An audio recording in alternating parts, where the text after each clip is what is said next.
Holy I've been gone a while.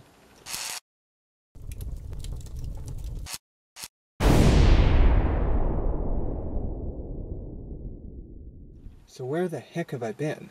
Well, I live in California now, which is currently getting its ass kicked by COVID. I've been working a lot, so even with all the fun stuff closed down, I've had neither time, nor energy, nor inspiration for videos. My commute is pretty cool though, and I've certainly done some projects along the way. The Volvo did not pass smog because of oil burning, because that's just my luck. No joke, it made a James Bond-style smokescreen if it got revved up after idling hot for a while. Did I sell it? No way. I narrowed down the cause to valve stem seals, and started taking it apart. I hadn't done anything more involved than the PCV system or brakes before, but I set about pulling the cylinder head to get it rebuilt. Obviously, things can't go too smoothly. I snapped a cylinder head bolt like a twig.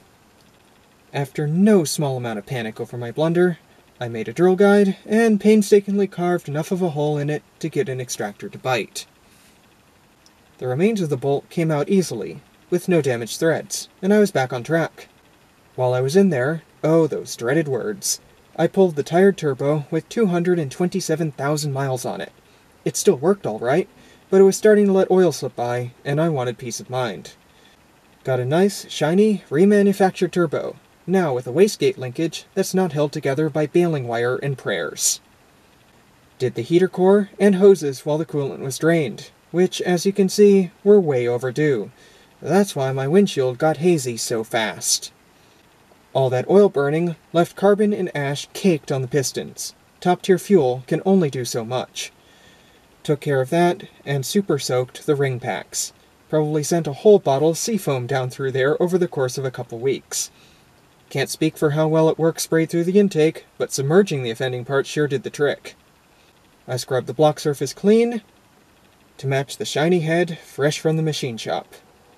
Did my first performance mod, too, with some quick smoothing and port matching of the exhaust manifold. Putting it back together went relatively well, with one minor hiccup involving the cam cover. Anaerobic sealant looks like forbidden strawberry jam and is basically chemical magic. A chemical curse if you need to remove it, as I did. 40 bolts were torqued down. And then I thought I found a problem with the cams binding up, so 40 bolts came back off. Peeled away the cover, quadruple checked all was well. It was, and I'm an idiot for worrying so easily, and then had to spend hours scraping it all clean again. After that, it was mostly smooth sailing, putting it all back together where it came from. Right before startup, had a minor predicament where the turbo oil feed peed on the floor during priming, because what's a car project without a surprise leak? But that tightened right up. At last, the moment of truth, bringing it back to life. Okay, here we go.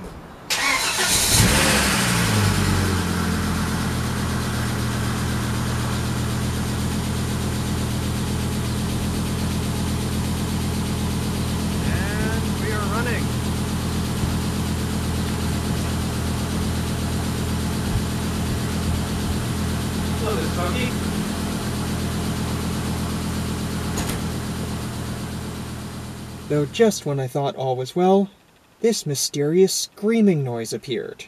Panic began to rise, as it sounded like my power steering pump had taken a dump. Instead, this is what I found. A vacuum line collapsed and howling like a pinched balloon. Video cannot do justice to how loud it was. Hilarious in hindsight, horrifying until then. Rearrange that, let the hydraulic lifters purge the air out and pump up, and the engine's running like a dream now. That massive drain of energy and time is out of the way, so maybe I can get back to doing videos. I've missed it. Not sure when or what the content will be, but there will be something, and a bit sooner than 2 years from now. Take care everyone, and thanks for watching.